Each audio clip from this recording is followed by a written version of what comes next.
What's up, guys? Iceman here. Welcome to Meditations. Appreciate you all for coming by. Like this video if you will. Subscribe to the page and swat that bell so you're notified next time I post a video. And blessings to my patrons. Links in the description below. So times are strange, aren't they? Have you taken a look around? Have you taken notice to all the struggle out there? Folks is struggling. All right. So, I have a buddy recently divorced, right? He's paying like $1,500 a month child support. And he got himself a little place, small little place. His women took the house. He'd love to move on from that. But it's just, times is tough. I have another buddy who's working a job. I mean, in my opinion, he could probably do more. But you know, groceries, gas, they struggling, man. Shit breaks around the house. Faucet starts to leak. The pipe's leaking downstairs. The roof needs replacement. You guys see what I'm saying? Times is fucked up. So, basically, I think a lot of people are told that, oh yeah, Iceman, times is tough, you're right. Yeah, all of a sudden in the past couple years, big corporations just got really, really greedy. They just realized they could get greedy. They realized they could price groceries higher and people still buy them. Like, they didn't think of this until now somehow. You know, they weren't like, wait, what if I just price them higher? Will people still buy them? Maybe we'll get a monopoly on the system. We'll be the only ones possessing the groceries, in which case it might work a little bit. And then all the gas companies are like, yeah, oh, interesting. We could just put higher prices on here. Let's just form a sort of phantom-like allegiance with one another. It's just a little sus that they didn't realize they could do this decades ago. You know what I'm saying? This all happened within the last couple of years. And they're like, oh yeah, it's the supply chains. The repercussions from that, from the shutdowns, allocation of power. It is true that a lot of businesses went out. A lot of small businesses went out, and they never came back after that whole tyrannical shutdown movement that we had. That thing that happened on a world scale. All contributing factors, I'm sure. But then you got folks saying, well, yes, man, we just need to drill the hell out of Patagonia. Fuck the dinosaurs. Let's drill the hell out of Patagonia. Let's drill the hell out of this, that, and the third. Let's get an influx of oil on the market and let's get the government to reduce regulations. In which case there could be more competition in the drilling, the siphoning of resources, and the saturation of the market therein. Which, of course, if there's a surplus of that shit on the market, it's going to drive down prices. And they're like, yes, man, and everything revolves around the oil prices. Everything. Food, the transportation of goods and everything is causing everything to go up. They got to bring those frozen goods over to the store with the semi-trucks that take gas. So that shit's expensive now. It's like twice as much as what it was. So of course food's going to go up with that.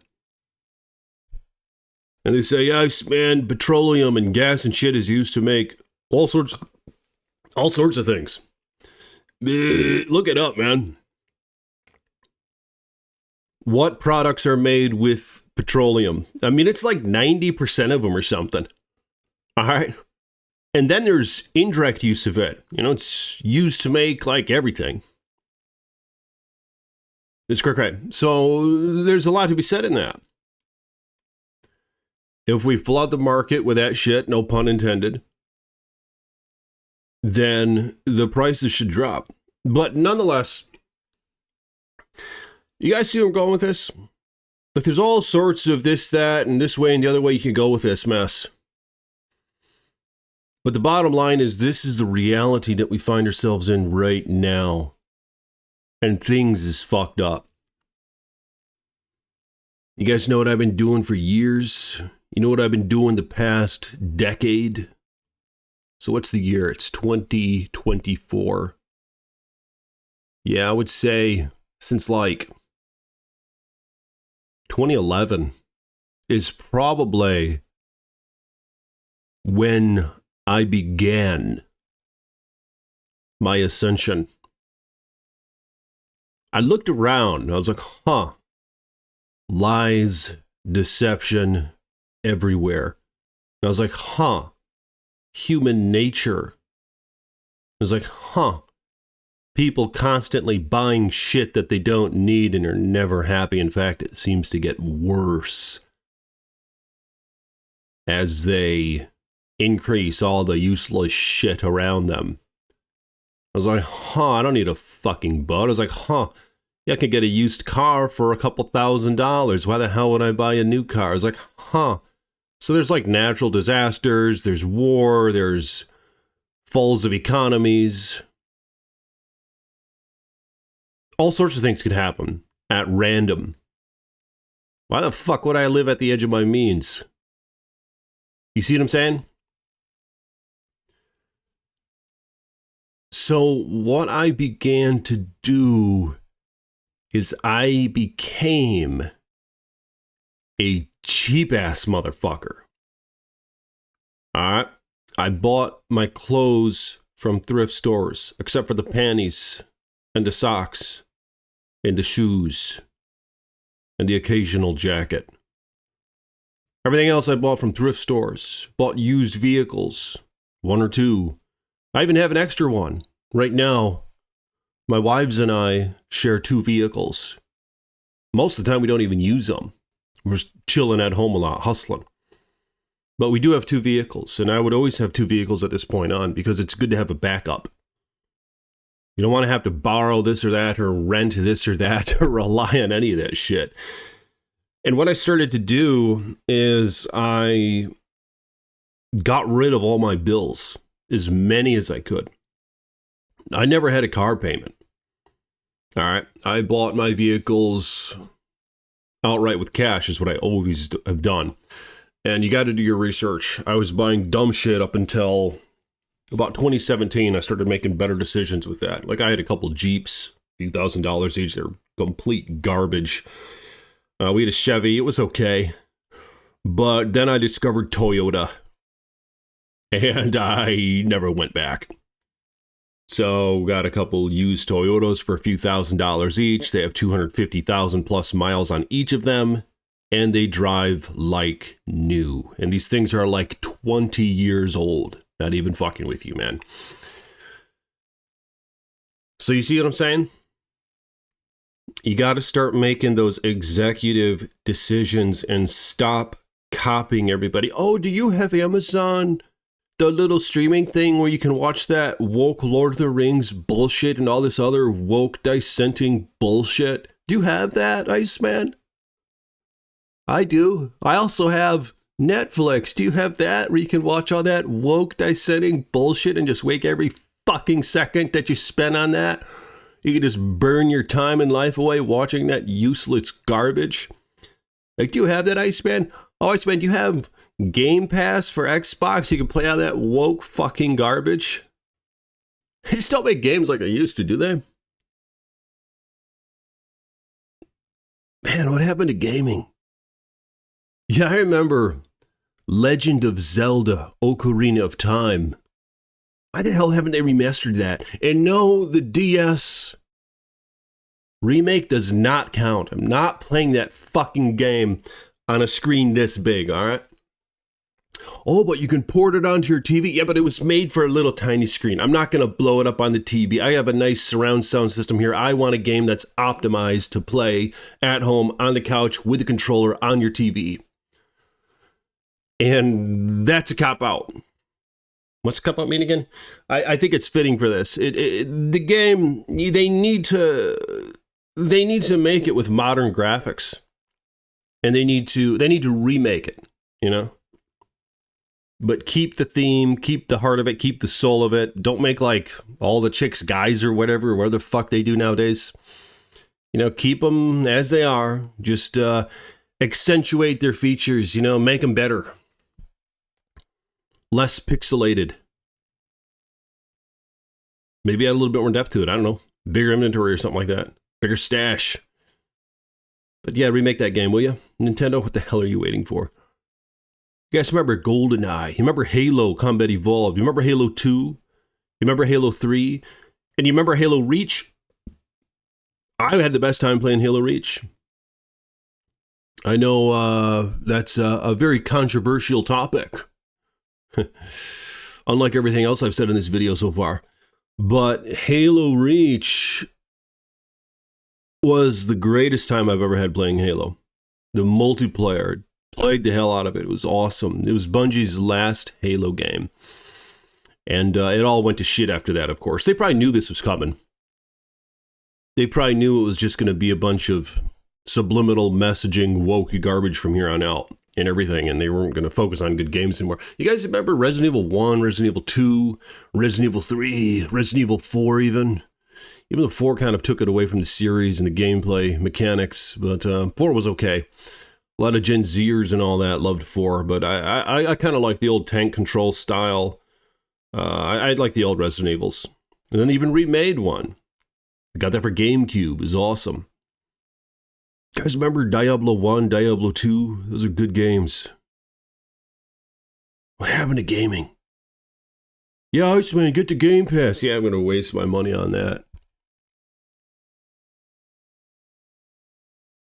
I mean, to an extent, there may be something to be said in picking your poison, right? Like, we all die. We all decay and rot and die. Most of us do anyway. But, you see what I'm saying? It is important to be well in the moment, and the more that you indulge in just watching Netflix or playing Game Pass, you're just becoming unhealthy. You know, it's not good. And it's going to mess up everything. It's going to mess up your heart, your physicality. It's going to mess with your dick. And why would you want to do anything that messes with your dick? Obviously, if you're just sitting on a couch all day, drinking Pepsi, eating pizza, it's going to screw all that stuff up. All right? It's going to take away your drives, if you know what I mean. So it is hurting you now. And there's probably better methods. But enough about that. Yeah, there's just a lot of things that people consume themselves with that really, really hold them back. All right, and it's starting to be exposed now. That rich guy, what's his name? I don't think I like him that much. Isn't his name Warren Buffett? Didn't he say that there's some sort of analogy where everyone's like in the ocean, hanging out on the wading in the water or something near the shore, and when the tide goes back, you realize who's wearing their shorts and who's not. You see, because the ones wearing the shorts still represent those who prepared for the tide to go back. You know, they have a bathing suit on underneath there, and those who are naked and exposed and of course vulnerable and maybe shamed, who knows, and in a bad position, are the ones who did not prepare. You know, the ones who weren't ready for the tide to go back when they should have been. You know, because the tide's going to go back, and the tide is going back, and we never really know how far back it's going to go. You know, there's a lot of videos going on all about economic destruction and utter chaos, right? That's coming, and I mean, who knows? They could be right. My speculation is that's not the case, but I could be wrong, right? It's important to prepare for the worst and hope for the best, which is what I'm doing. I mean, am I prepared for a complete economic and a civilization fallout? I don't know to what extent. I mean, I have a lot of boomsticks. I have thousands of those things that they take that launch out of them, those lead things. I have thousands of those of various kinds. I have probably 9 or 10 boomsticks of various kinds. I have food storage. I have saved money. I have gold and silver. I have those little straws that you can suck out of a river and get like 100,000 gallons of fresh water out of that filters it. I have a couple of those. I have these tablets that you put in water. So I don't know. I mean, that's a bit overboard maybe. But the thing is, a good place to start is to have, and a lot of financial folks will say this, who I think are more grounded in reality for in terms of having decent advice for a lot of us, is to have 6 months of living expenses saved in cash. All right. And most folks don't have that. Most folks, that's something that is almost incomprehensible. That's the wrong word. They can't comprehend that. They can't comprehend that amount of money saved with all this shit that they have going on in life. But that's a really important thing to do. And I would say that that's minimum. All right. It's important to have more than that. Some say 18 months. Some say 2 years of saved cash. Now, of course, you could say, well, it's just going to lose value and there's better use of that in the stock market and everything else. Yeah, that's true. But this is for security and insurance purposes. Now, not insurance that you're going to get it back or whatever, or get money back. It's an insurance of your mental well-being and your soul to an extent in this life. Because when shit starts going south and that tide begins to recede, is when people start having heightened levels of stress. And financial stress in particular is, to my understanding, the leading cause of divorce. You know what I'm saying? Now, you might not be married, so whether or not that's the case, it's still applicable. Because if you have those levels of stress consuming you, it's going to affect everything. So when you have, 6 months of living expenses saved, and you got a couple bad months of inflation where you're in the negatives in terms of whether or not you're being on top, this month or below in terms of, if your finances are sustainable, you have that big, massive cushion where you can take the hits. You know what I mean? So, it's good to have that. But nonetheless, more on this in future videos. Let me know where you guys are at. Are you struggling? Do you know anybody who's struggling? And what are you doing to counteract that? Comment below your thoughts on the matters. Like this video if you will. It's basically food and gas and living, right? Like rent's really high, housing's really high. Fortunately, I got this house in 2013 or 14. I can't remember which. So I bought it at the right time. And I have a low interest rate, and that's the only debt that I choose to have is the house. Because that's the only debt I ever intend to have. I'm not going to pull out a loan for anything. I'm not going to use an equity loan for anything. Unless if I'm in a dire situation, I'm not going to do that. I don't intend to be in a dire situation, but you never know. But with that being said, I don't intend to acquire any more debt except for the mortgage of the house, and that is it, ever. I will not get more debt for another house to rent it out. I'll only do that with cash is the goal here. But yeah, let me know what you guys think about all that in the comments below, and I'll see you guys tomorrow. Peace be with you.